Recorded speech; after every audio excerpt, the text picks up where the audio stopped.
I've got for you a rolling circuit. One movement rolls into the next. Everything is combined for you. You just flow through it. It'll have strength using your body weight. It'll have cardio because your heart rate will be elevated as you continuously move through the movements. There will be little to no time between the movements for rest. You can repeat this circuit as many times as you would like. Typically, it'll be a 10 count, sometimes 10 per side, or each side counts, each leg counts as one repetition. You'll see as we go through, I'll do it with you one time. You can go back and replay this. This will act as your break, and you can get right back into it and repeat the total thing. You can invent your own flowing circuit if you would like, and learn how to roll through your own exercises. Standing squat, feet shoulder width apart, and just squat for 10. You need no equipment. 9, just a space. 8, 7, sit back in your hips. 5, move your arms. 4, 3, 2, 1. Start with your feet together. Step to one side together, the other side together. One side together, the other side together. This is 3. This is what it looks like from the front. 4, 5, 6, 7, 8, 9, still 9, 10, 10. Feet in, feet out for 10. 9. If this is too much for you, step, step.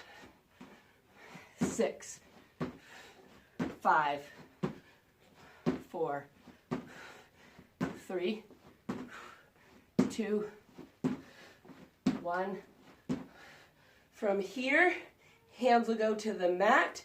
You'll jump back into a squat thrust. If your wrists bother you, so you'll lay down for a while, grab some push-up bars or 2 hand weights to use on the ground. 10 squat thrusts.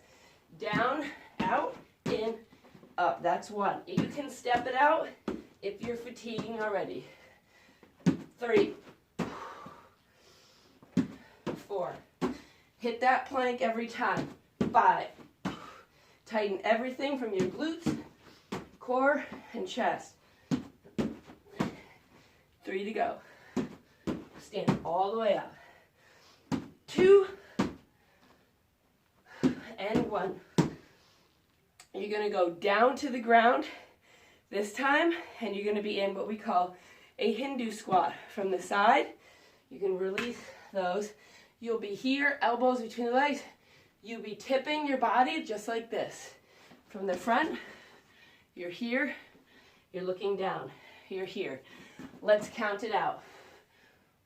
1, 2, 3, 4, 5, 6, 7, 8, 9, 10. Stay here for 10. 9, 8, 7, 6, 5, 4, 3, 2. Check the space behind you that you have room to roll. You're going to roll it back, and you're going to roll it to seated. Roll it back, hands stay reaching forward. Put your feet down if you need to, but try and keep them off the mat. 10, 9, control it. 8, 7, 6, 5, 4, 3, 2,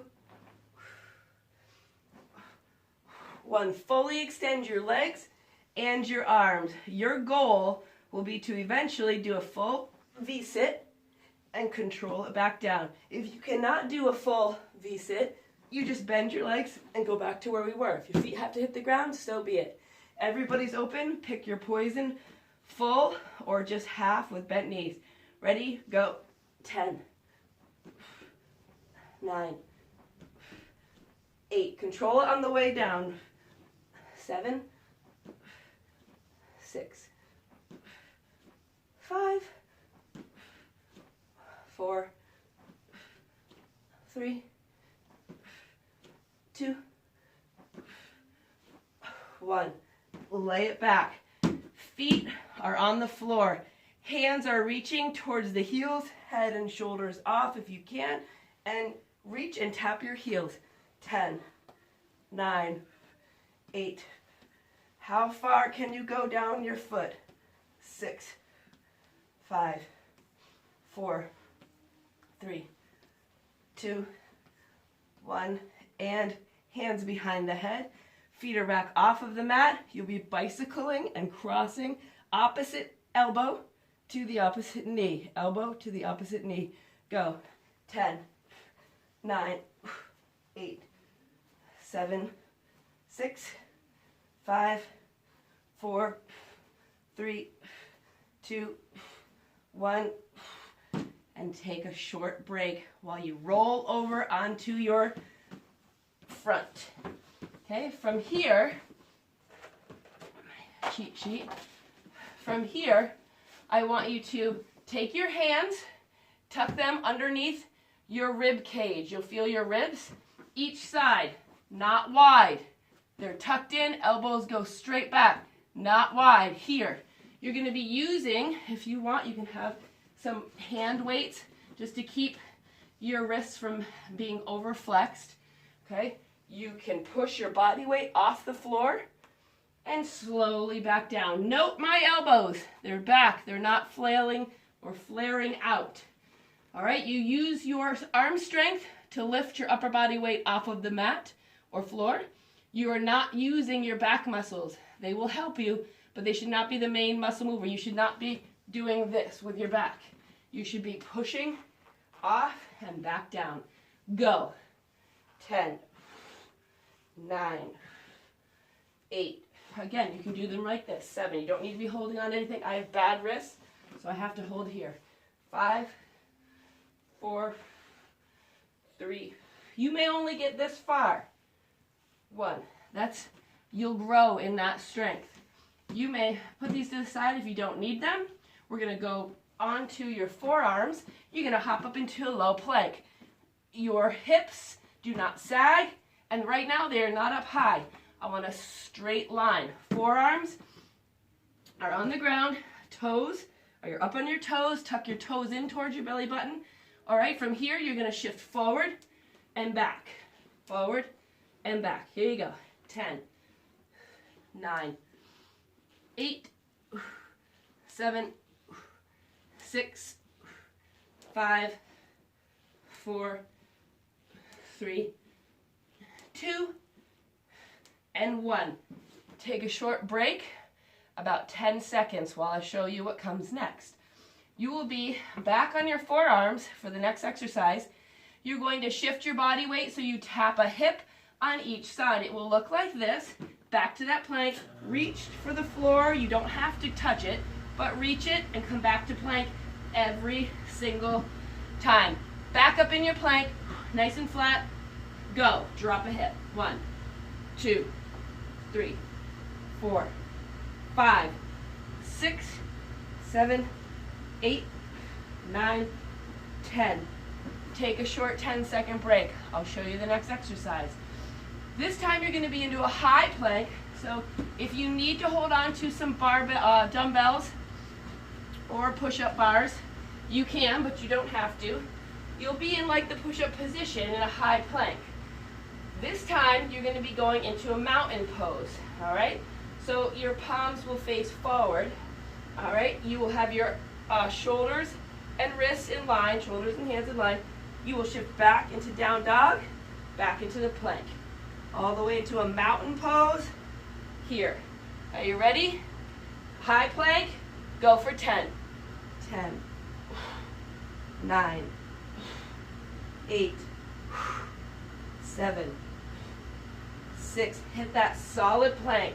5, 4, 3, 2, 1.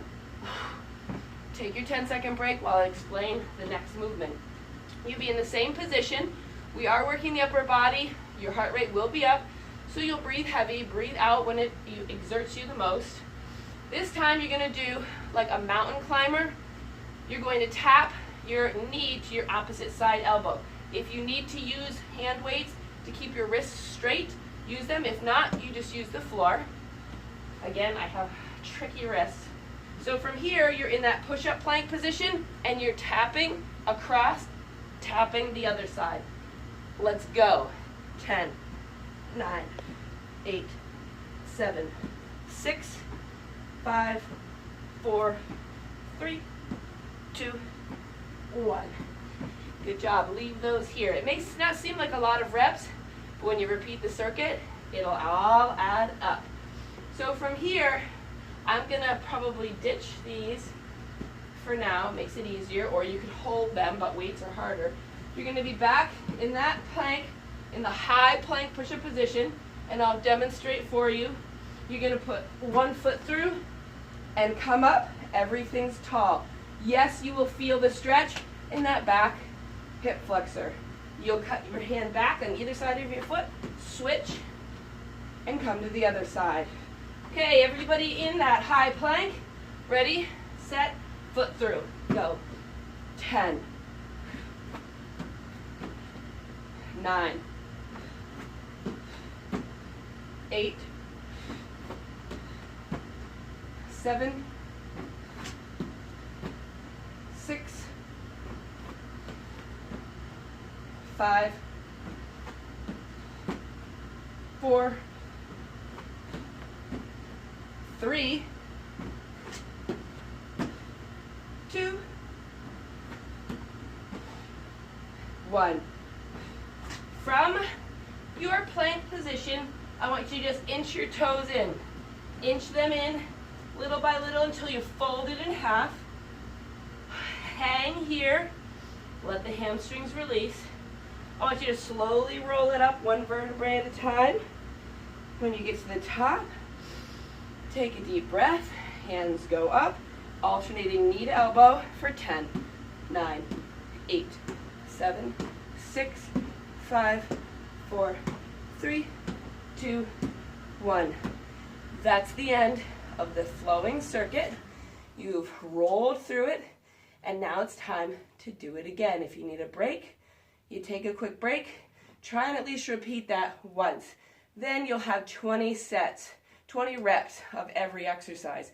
If you can go a third round, you'll have 30 repetitions for every exercise.